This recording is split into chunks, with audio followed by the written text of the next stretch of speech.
Welcome back to Giant Monster Games. My name is Adrian. We are playing some more dragons, or we're playing dragons, I should say. And what do we think of this opening hand? It's keepable. I think we can keep it. We can keep it. We have a variety of healthy things in our hand. We have Farseek and we have a forest, so we should be able to play. We should be able to get stuff going. We should be able to get stuff going because we're gonna get another land with this. Turn 4, we're obviously we're on turn 3. Play dragons currently, which I think is doable. I think we just throw down the Smoldering Marsh. It's gonna come into play tapped, and then ship it through to our opponent's turn. See what they have to say. See what our opponent's playing. We're playing in the just for fun area because, as I said in the deck tech of this video, if you haven't seen the deck, I mentioned in the deck that this is a little bit more of a casual deck. It still can win games. It still is competitive, but it is on like. If the scale went from like super competitive, don't play in modern, to top 8 modern, it's in the like number 3 on the like more casual kind of scale here. And we're playing against something white. Hopefully it's not Death and Taxes, because that will really, really be bad for us. We're about to find out. Savage Lands. Savage Lands is also really good. It's much better as a turn 1 play, because I would really want to play Farseek right now. This is going to be our game plan here. It can be anything we want. And we get to fetch up a plains, island, swamp, or mountain, not a forest, which is fine because we have a bunch of double lands. Or dual lands? I think specifically we're going to grab Cinderglade. Do I need Cinderglade? I think Cinderglade's the best bet. Mostly because we have our Smoldering Marsh already. So yes, Cinderglade. I would like Cinderglade. And then let's just ship it over to our opponent's turn.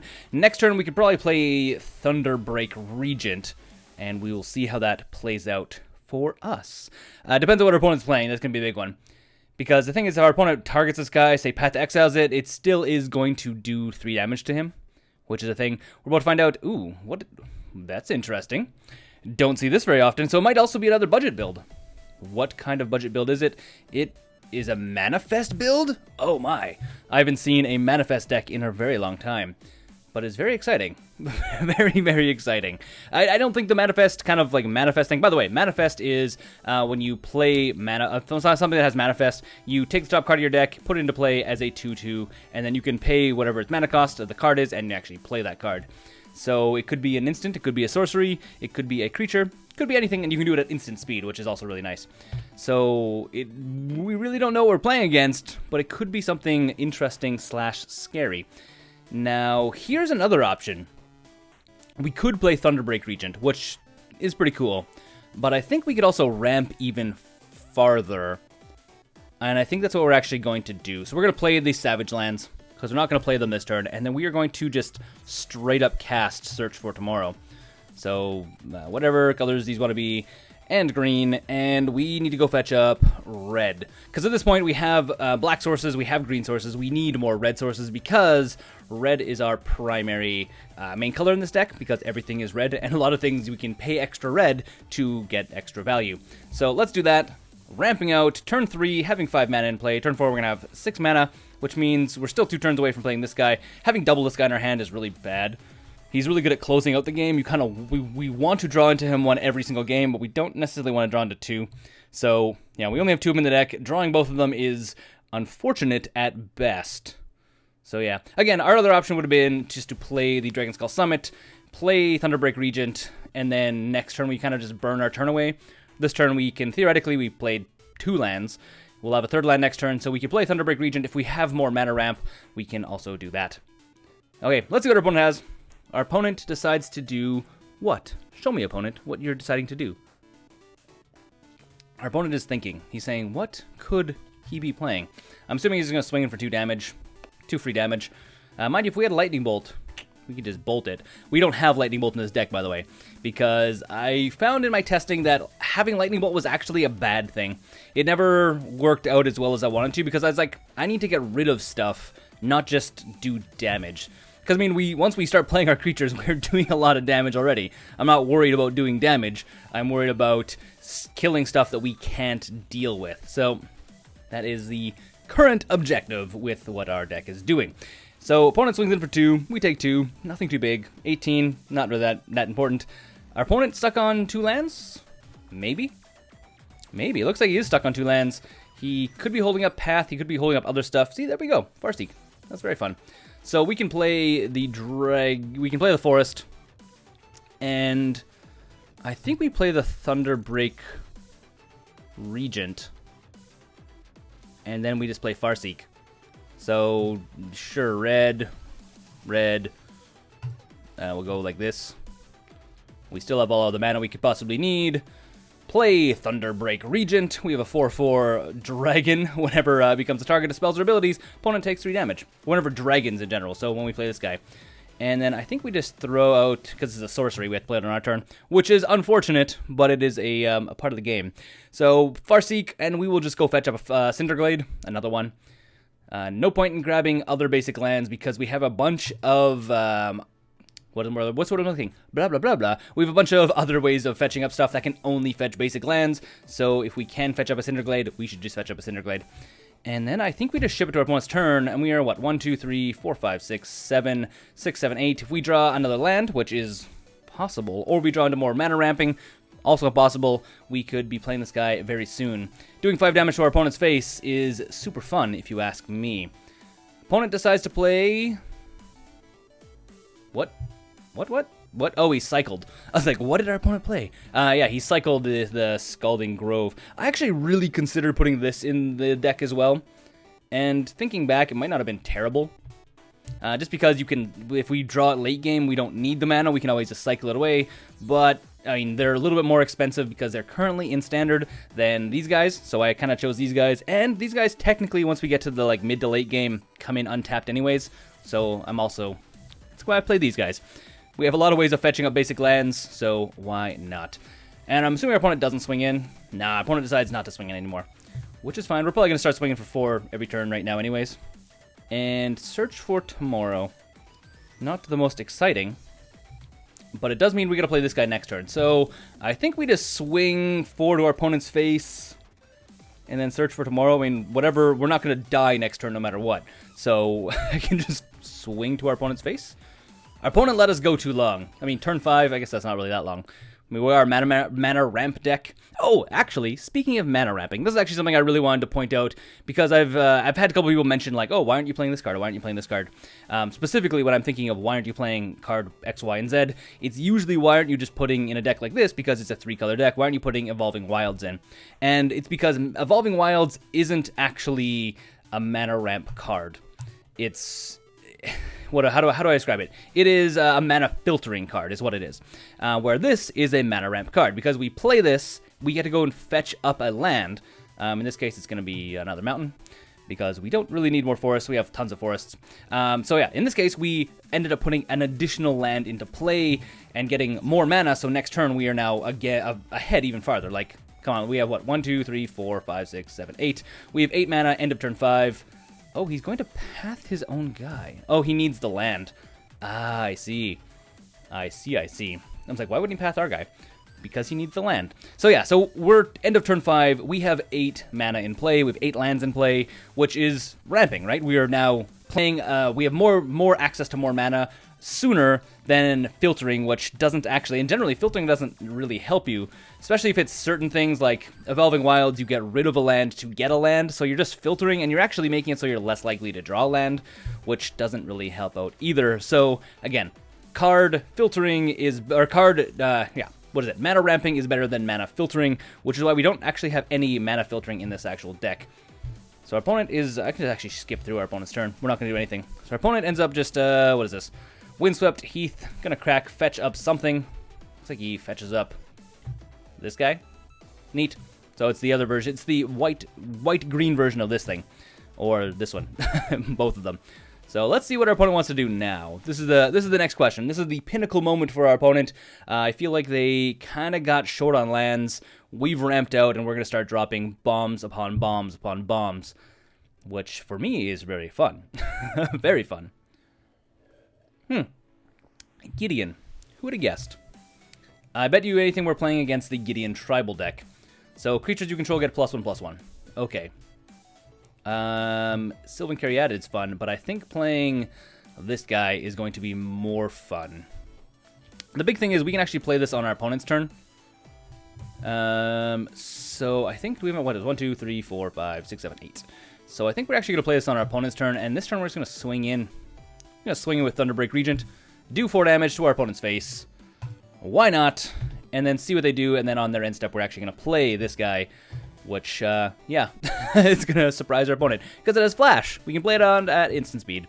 Super fun, no point. Again, this is kind of like playing an instant. Like, if you have an instant, you should probably play it when you would normally play instants, not beforehand. Additionally, we can also do 5 damage to our opponent's face, which is going to be very fun if you ask me.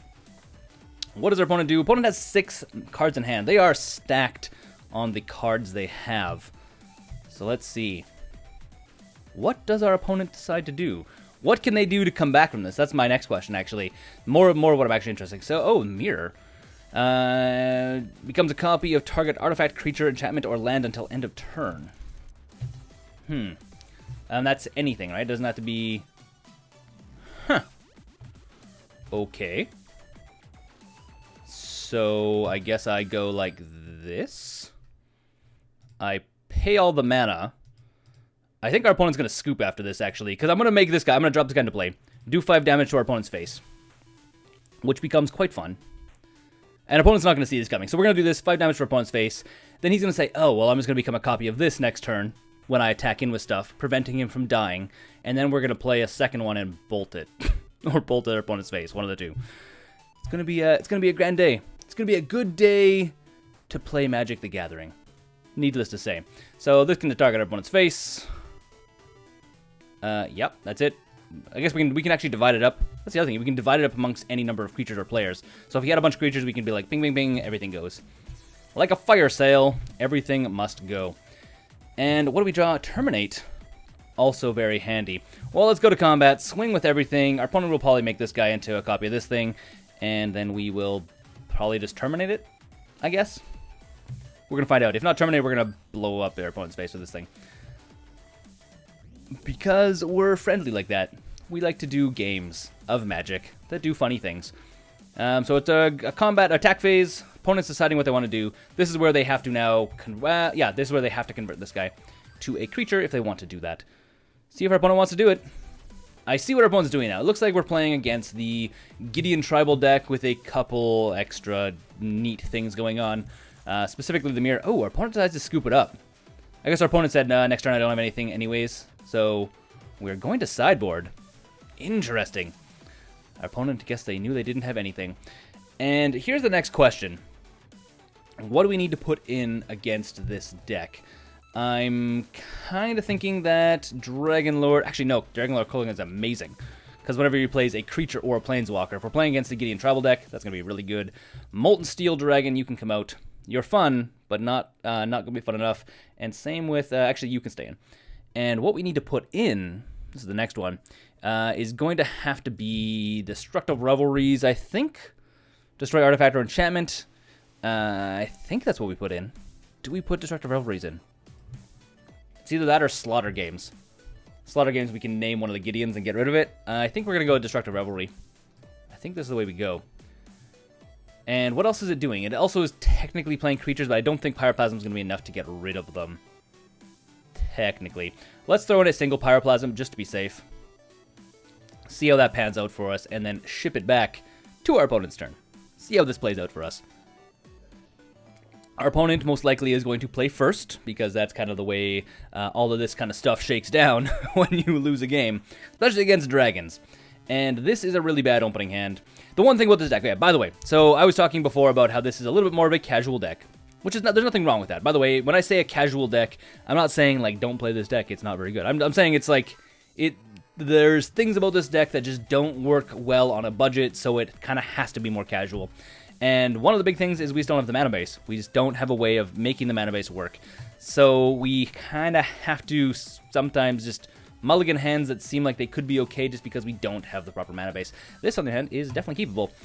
And I think you go on top of the library as well. Yeah, so with that being said, I would guess probably 1 in 6 games. This is just a guess. 1 in 6, maybe 1 in 7 games. I will lose. I mean, I've lost strictly based off of just mana. I didn't get the right mana. I didn't get the ramping proper. The mana base isn't built to be able to do all the things it needs to do. So we kind of just lose based on variance, specifically because our deck isn't built to deal with this stuff. Now, I think we're going to suspend this guy. We're going to suspend him for 1, which means in 2 turns we'll get another land, which is fun. Next turn we'll probably play the Tribe Elder, and then we can play Dragonmaster Outcast. This is a card I really wanted to put 4 of this guy in the deck. Because we're a mana ramp deck and a Dragons deck, this card works so well in this deck. Because as soon as we play it, assuming it lasts 1 turn, and I'm okay with playing a 1/1 for 1 and hoping it lasts a turn, because if it doesn't, well, we're not out a bunch of mana. If it does, if our opponent doesn't have a way of dealing with it, we start getting giant dragons, 5/5 dragons, really quickly, because our deck mana ramps. The only problem, the reason why I didn't play it, and I mentioned this in the deck as well, is solely because it is $3 a card right now, and for a deck that is, as I said before, kind of more casual, I didn't really want to be running, I didn't want to go over $70, so I didn't want to run a bunch of $3 cards, even though the $3 cards is really good, technically. And we're probably going to crack the Sakura Tribe Elder right away. The one thing we're having right now is, 1, we need black. We can't cast Terminate yet, so we're going to need to create 2 1/1 soldier creature tokens. Maybe Pyroplasms were a better idea. Should have considered them. I didn't. Not the end of the world. If he attacks me with both of these, I will block and sack, which our opponent will likely do. Our opponent should know that we will block and sack. And they play... oh, the mirror again. Okay. So, I mean, that's neat because they become copies of our stuff as well, which is neat. I feel like I should brew around this thing more often, because you can basically copy the good value stuff that your opponent might be playing, assuming you're playing against, like, a Stompy deck, or even not Stompy deck. I mean, copying, like, a Death Shadow or a Termagoyf could be pretty fun, if you ask me. Let's see, does our opponent swing in? Opponent should attack with both. It's smart to attack with both. Okay, so he does. We go to blocks. We block one of them. Go to responses for blocks. Our opponent is the first to respond. We are going to sacrifice him and search our library. And we, because we need swamps in order to cast stuff like Terminate, we need to get a swamp. So one of the downsides, again, mana base is a hard thing. Originally, actually, there's an interesting thing, because I've taken quite a bit of time building this deck. A lot of decks are pretty easy to build once the kind of the basic form is there. There's some very minor tweaks. This deck was a ground-up build. Actually, it's not really ground-up. It was like top-down build, because we wanted to build dragons, so build top-down. And this comes off suspend now. We're going to grab... I guess we grab a mountain. So, yes. So anyway, so I was saying, because it was a top-down build, we kind of needed to, like, find ways of getting dragons into play fast. And we are... I think it's us we're waiting on. Oh. Always yield? Cast search for tomorrow. Click card to cast. I don't want to cast anything. I want to say yes. Oh. Okay. I see. I've never actually cast Search for Tomorrow on MTGO before, apparently. I didn't realize that you actually had to, like, once it was over here where you could cast this card, you have to actually click and cast it. We'll grab the mountain. Anyways, getting back on track with what I was thinking here. What do we do, actually? Do I play Dragonmaster Outcast? I mean, why not? If it survives, if our opponent doesn't have a way of dealing with it, we're going to get a 5/5 dragon. Because we have... Oh, no, no, we won't. Another entire turn. But we'll play it anyways. But as I was saying, I was doing this top-down build. I'm trying to digress back to what I was talking about, rather than just playing the game. I'll talk about the actual building of this deck. So I was trying to find ways of making dragons cheaper so we can get them into play faster. And one of the things I was trying to do, one of the things I was trying out, was trying to play Heartless Summoning. So Heartless Summoning makes all of the creatures in your deck cost 2 less. All creatures in your deck, or actually all creatures you control or own, I think it is. So if they're in your graveyard, or if they're in your hand, or in their deck, whatever, they cost 2 less. 2 generic mana less. With this, they also makes it so they all get -1/-1.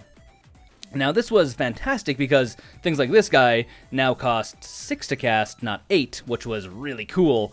The downside, and the reason why I ended up taking it out, is with that in mind, we were having a bunch of different things. We needed green mana, we potentially needed red mana, or we potentially needed black mana on turn 2 guaranteed, depending on what we ended up drawing.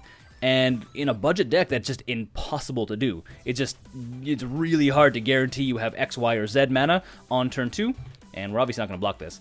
So I ended up kind of having to forego that idea simply because I didn't have a way of dealing with it. And, yeah. What does our opponent play? What is playing something big, I'm assuming. The Chain Veil. Wow, I have not seen this in a deck in a very long time. At the beginning of your end step, if you didn't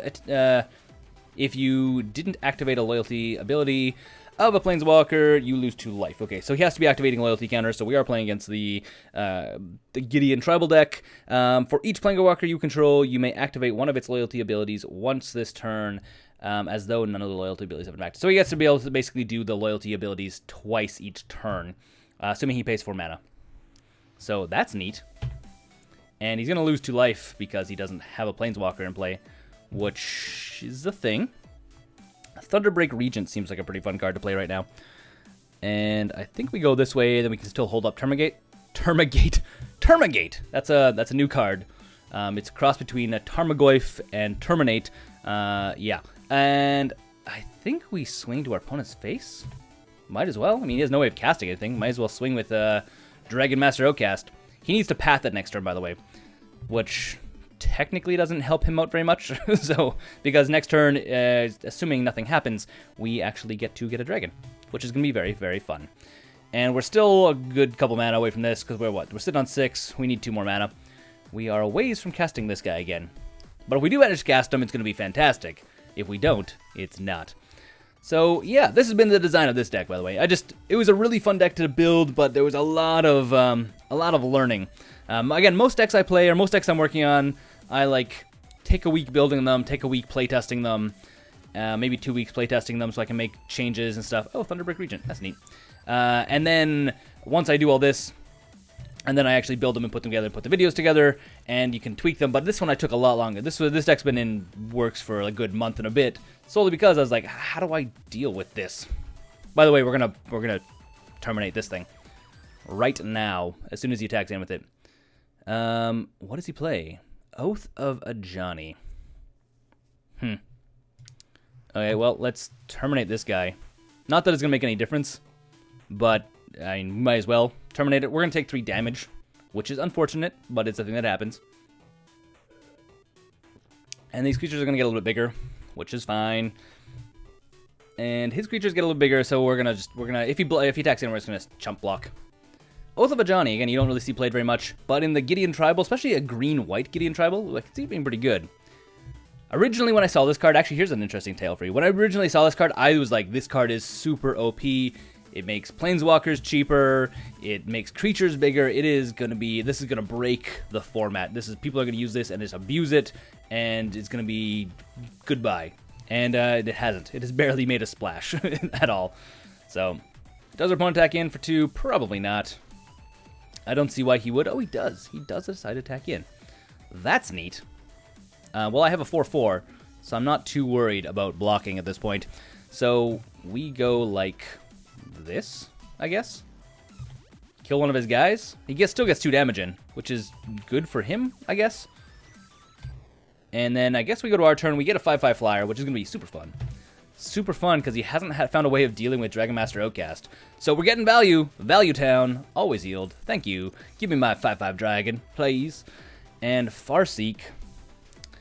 We're not going to play this guy anytime soon. So we might as well Farseek and then swing in. Or maybe we just swing in just straight away and then we play Farseek. I think that's what we're going to do. Again, opponent's tapped out. They can't really do much at this point, so attack for 5. Sounds like a fun time. It's a party. Everyone's invited. And then we play Farseek and then ship it to our opponent's turn, so Dragons is working out pretty good. Again, we are like the most mid-rangey of mid-rangey decks. Like, this deck, if we're going against an aggro deck, we have a really hard time. Just because we are not fast enough. This deck is nowhere near fast enough. And might as well get a Smoldering Marsh in case he somehow blows up my swamp. I would rather have additional black mana for no real reason other than as a backup safety.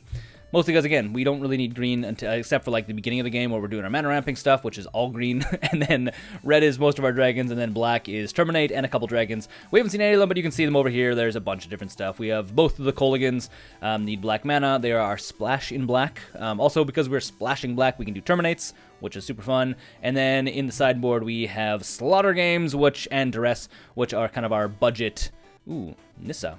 What does this do? Nissa, untap land, becomes a 5/5 elemental. Neat. Return target permanent from your graveyard to your hand, and whenever a land enters the battlefield. Nice. That is very scary.